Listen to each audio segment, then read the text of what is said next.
Hello, welcome to the Garden Gurus. I'm Trevor Cochran, and yes, I am in a jungle.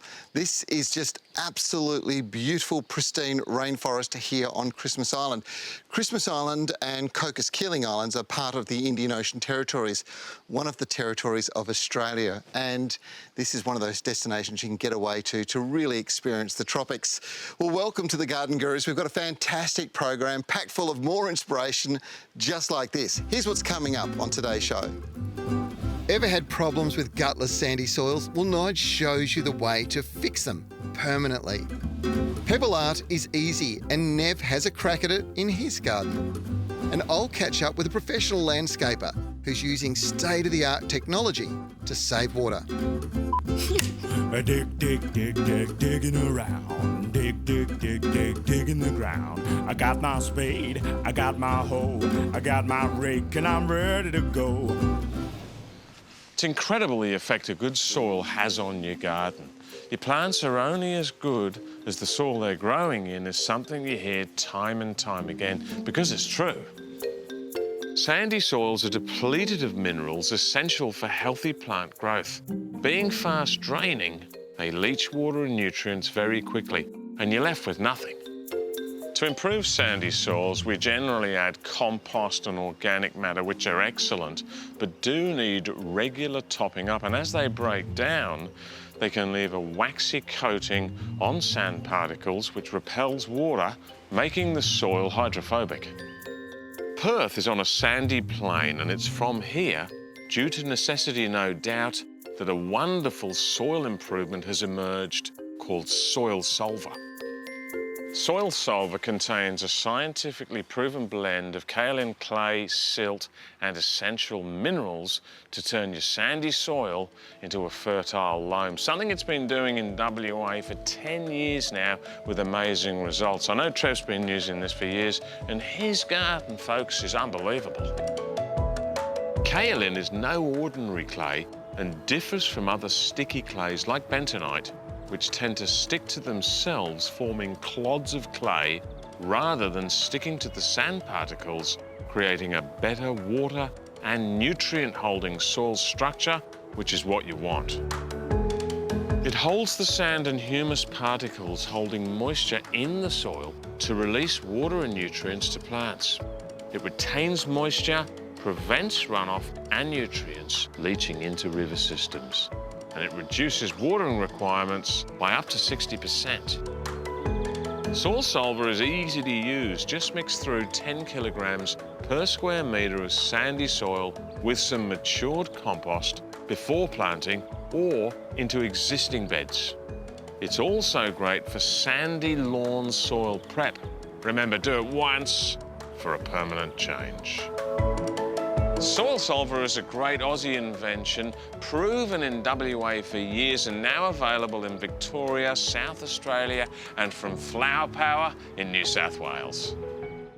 I've got to be honest, I absolutely love summer. The warmer weather's great, but not too hot. My garden is exactly the same. If I'm out in it and I'm sweating it out, it can get a little bit unbearable, but there are things you can do these days that can bring the temperatures down in the entertainment areas that you enjoy. A few years back, I was in the States and I saw an amazing concept, a misting system. And thanks to Holman, it's here in Australia now. And it's simple to install at home, and particularly good if you have a pergola or in an area like an atrium or ulcinite roof structure.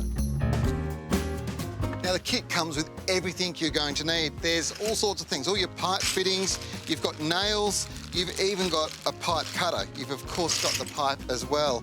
It's very, very cool, and it's very simple to put together. The most important thing is that you grab a couple of things, like a tape measure, measure out the area, get it right, then just simply put it together like a Meccano set. It's that easy.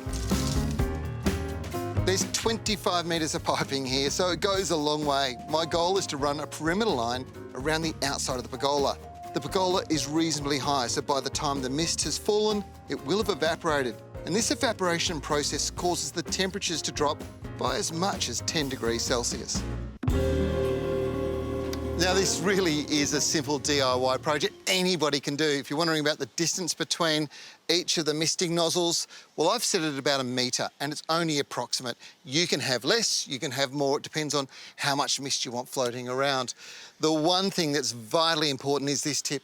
Don't go putting those little brass nozzles into the teas in the beginning. What you want to do is set the whole system up, have it ready to turn on, then turn it on and flush out the tea so there's no impurities in the pipe. Once those impurities are gone, screw your little nozzles back in and your misting system's ready to go. Holman make gardening easy through smart thinking. And this goes with systems like this. There's a special tap-mounted water controller, or timer as we love to call them, that connects the pipe and allows you to run the system for short bursts or longer intervals. The controller can be programmed to run for long periods of time, short bursts, or even seconds, just to randomly drop the temperature in extreme conditions. It's really smart. Now, this system is also expandable, so when you pop down to your local Bunnings store, grab 2 kits. You can cover a huge area. It's an absolutely fabulous way to drop the temperature by 10 degrees and make your entertaining areas so much more, well, cooler and enjoyable. That's what it's all about. Now's the time to do it with Christmas coming and summer entertaining. Wow, what a great environment. Maintaining your timber outside, folks, is pretty important, and you can see here that this boardwalk, which has got spotted gum boards, is well overdue for a sand and an oil. And being in full sun and getting lots of traffic as it goes from the front gate to the door, it should really be done a couple of times a year. And when it's gone this far, I'd suggest you sand it, wash it all off, let it dry out, and then apply an oil of your liking. Roses are a beautiful addition to any garden. Now, you might not know it, but they're actually one of the toughest plants around. That doesn't mean that they're not susceptible to a few diseases or in need of some extra TLC from time to time. Today, I'm here at Joanne's garden in Banjup, Western Australia, to learn how she keeps her roses looking so good. Joanne, this is a fabulous show of roses. Congratulations. Thanks. Now, what is it that you do to make them work so well? We water them, my husband and I, we water them, we fertilise and we regularly dehead them. How old are these bushes? I think they're about 12 or 13 years old. So they're quite mature, and obviously you're pruning them back very hard every year. When do you prune? So we usually prune them in August. Where we are, we're quite susceptible to frost, so the later the better. Yep. And how hard do you go? We go pretty hard. Depends if I prune them or my husband does. My husband has invested in a mulcher, so he loves to use it, so he goes quite hard. I don't go as hard as he does. So when it comes to feeding, what do you use? For well over 10 years now, we've been using Troforte for roses. We just find with our sandy soil and our hot climate, it just brings out the best in the roses. Now, you must have been one of the earliest users in town. We found them, my husband and I were at the Royal Show with the kids well over 10 years ago. They had a stand there. We bought a bucket. We thought, all right, we'll go home and give it a go, and haven't looked back since. I love that it's a West Australian made product. It's great for our sandy soil and it doesn't harm the environment. These magnolia little gems look fabulous. What do you feed them on? Troforte for roses, the same as thing. everything else. Yeah. So when I'm fertilising the roses, I fertilise the magnolias and the hedges as well. Excellent. Now, what about pest control? What's your tricks there? Believe it or not, I actually don't spray for pests. I find the soil is good enough, and I guess the fertiliser does the trick that I don't really have to spray. The plants for look pests. so healthy, so they're obviously looking after themselves. Yeah, they Fantastic. are indeed. Yeah, it's good. Now, if you'd like to have roses as good as Joanne's, this is what you need. The Troforte M Rose, Azalea and Camellia fertiliser. Now, it's been available in the 5 kilo pack forever, but right now there's a 10 kilo pack for those big gardens. Fresh blueberries are the fruit of choice. They're so good for you and full of antioxidants. Try growing one in your own backyard. It's easy, and there's different varieties that will grow nearly anywhere in Australia. They only need a few things: a cool root zone, acidic soil, and a bright light position, and water through summer. And if you want more gardening tips, stay tuned on the Garden Gurus after the break. When it comes to roses, some people avoid them fearing there's a bit too much work involved in getting the best results. There are definitely some varieties better than others, and it's important to remember that they come in almost every size and shape, all with familiar traits of producing masses of colour and perfume. And this is without doubt the best of the easy care roses. This is flower carpet. It's the world's most popular rose. Tens of millions of these roses have been sold all over the globe for a very good reason. It has some amazing characteristics and traits. For a start, it flowers for almost 10 months of the year in my garden. It's disease resistant, and probably one of the most important things is it's really easy care. There's no special pruning with this rose. You just hack it back and it bounces back and produces thousands of flowers. It's a ground cover rose, which is perfect for a spot like this, where it's going to cascade over the side of a retaining wall. The trick to them is threefold. Always have them planted in a full sun position. Feed them regularly, ideally a controlled release fertilizer applied every 3 months. And every time you get a flush of flowers finish, hit them hard with a hedge trimmer, and they'll bounce back within a few weeks with another blaze of colour. In fact, each plant can produce as many as 2,000 flowers per year. And speaking of colours, well, flower carpets come in a whole range of colours. In fact, there's 11 overall. This particular one is Apple Blossom. She's absolutely gorgeous. And it's been in this pot for 5 years, which reminds me, they're great in pots, fantastic in hanging baskets. This plant has had very little care. The odd prune, a little bit of fertiliser, and it only gets watered. But look at it, it's absolutely beautiful.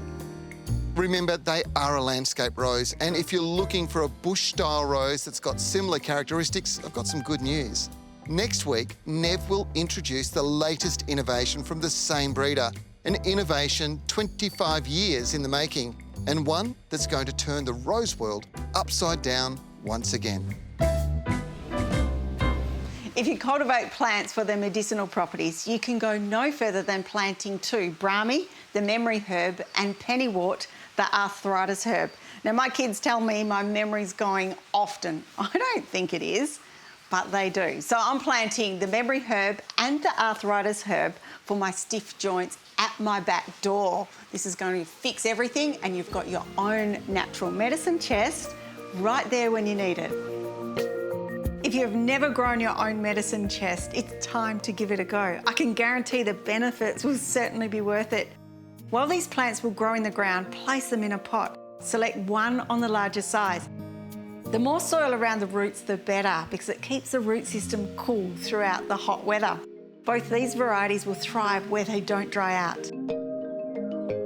Brahmi has been shown to improve memory function and learning ability. Now, these plants grow really fast, so that's why the larger bowl is perfect.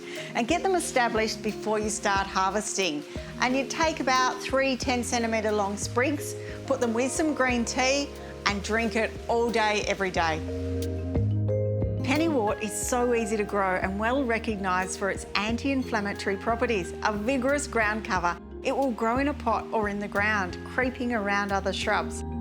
Harvest up to 2 leaves per day, so it's best to get it established before starting to pluck the leaves off.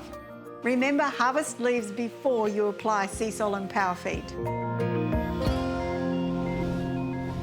What a cracker small tree.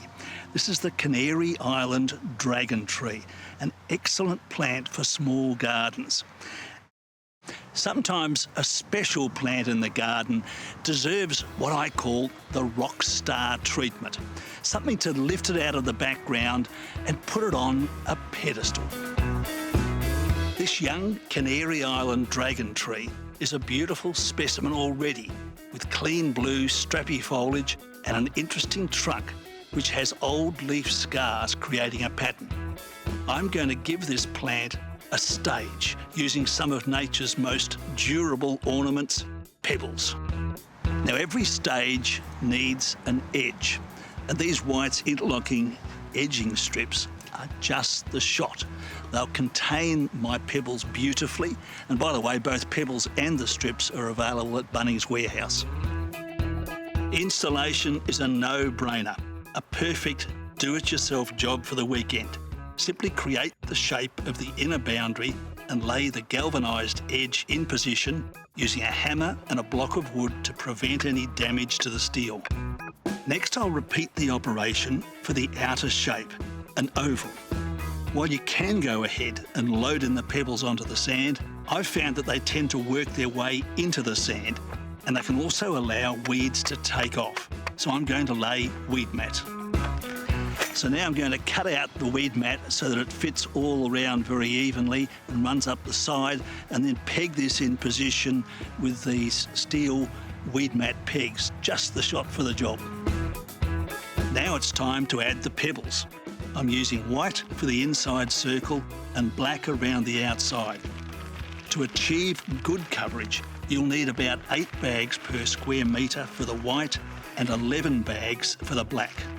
Now it's simply a matter of emptying the bags of pebbles, making sure, of course, that you don't get the colours mixed up.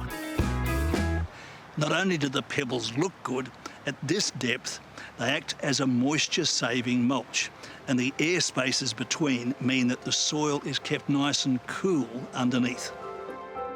Apart from specimen plants, this stage setting could also work brilliantly to highlight a water feature. Just one more inspired weekend project. A good garden has one thing in common that we all have to cater for if we want to enjoy healthy plant growth. It is, of course, water. If we have a good supply of water, our plants will do really well. And that's why professional landscapers and good gardeners ensure they have an outstanding irrigation system. And irrigation has really changed over the years. In fact, with the advent of new technology, the amount of water you use to keep a garden looking spectacular can be reduced dramatically. Darren Senor is a familiar face to many of you. He's a leading landscaper building gardens for every purpose, from commercial, large scale, right down to small inner city gardens. And he's on the cutting edge when it comes to technology. This is all so he can support his customers, even when he's not there in person. Well, Daz, this is just a great garden. Your client must be thrilled. Tell me about the principles behind setting it up and also maintaining it. Well, it's a ripper little garden, Trev. I love the plants in here, some really interesting and eclectic choices. It's a water-wise garden, so it's been built from the ground up to be water-wise and water efficient. So that's soil preparation, plant selection, all really important, but also a really good, top-quality modern irrigation system. So it's vitally important in hot, dry climates like ours, and also the right sprinklers, right? Oh, absolutely, Trev. Water-wise design is critical to a good irrigation system, getting the sprinklers where you want them so you're not overwatering or underwatering, and using great components. As you know, I'm a massive fan of Hunter products, so we've used Hunter pop-ups all through the garden to make sure we get the water exactly where we want it, without wasting any, without having runoff onto the roads, without having leaching into our subsurface water supplies. Really important principles. And obviously, from a professional's point of view, you're also getting a brand that you can trust because they're beautifully engineered, they last, they do the job, right? Yeah, absolutely. So I'm not having to worry about my clients ringing me every 5 minutes because sprinklers aren't working properly, that the controller's doing weird things and that they can't work it. So having that top quality components makes a huge difference to me and means I can install them with a great deal of confidence.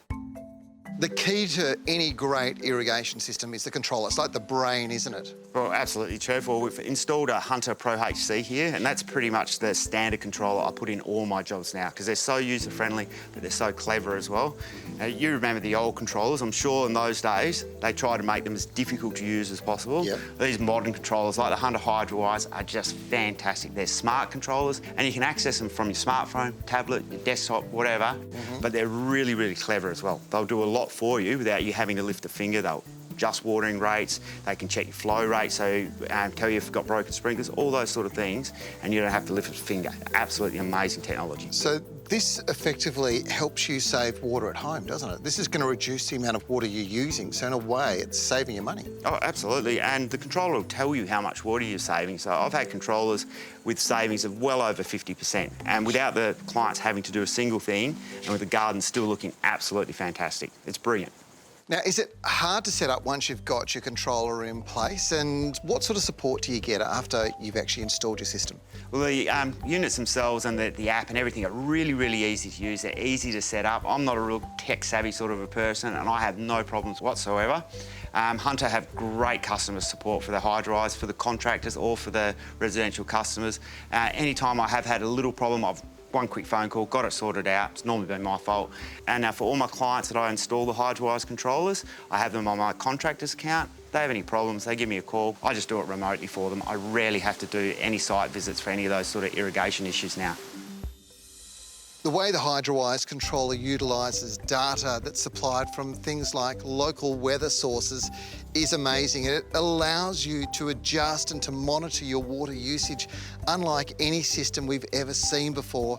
And if you want to get your hands on this kind of technology, well, the best way to do it is to either head to your local specialised irrigation supplier or go to an irrigation specialist who can do an installation for you. Change over your old controller. Well, that's it for this week's show. I hope you enjoyed it. There's so much going on in the garden at the moment. And if you want to know any more about anything you've seen on today's show, indeed any of the shows of this series, all you have to do is simply check out our website. We've got fact sheets, we've got videos, there's all sorts of great information available. And of course, if you've got a question you want to ask, become a friend on Facebook. Maybe join us on Friday for our Garden Gurus Friday live show. It's all a lot of fun. I'm Trevor Cochran. Speaking of a lot of fun, we're back next week with another episode. We'll see you with the gang then.